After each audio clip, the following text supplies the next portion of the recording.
au sein de l'Union européenne, ce n'est pas le bon partenaire pour négocier, parce qu'il est incapable de négocier, on vient de le voir, mais si l'Union européenne est incapable de négocier, c'est qu'elle est prise dans ses contradictions internes entre différents intérêts divergents.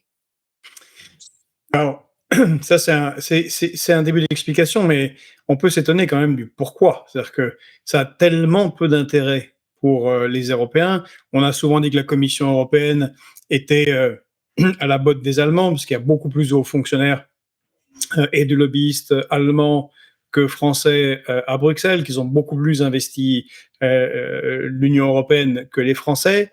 Et on voit que cet accord nuit, comme tu l'as très clairement expliqué, nuit d'abord et avant tout aux Allemands, même s'il nuit à tous les Européens.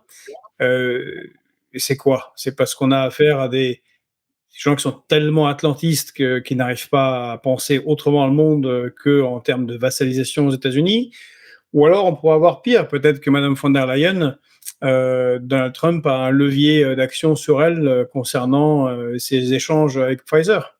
Vu que c'est le New York Times qui a lancé la procédure judiciaire contre Mme von der Leyen, est-ce qu'on ne pourrait pas imaginer ça? Parce que c'est tellement absurde, au point, encore une fois, où des européistes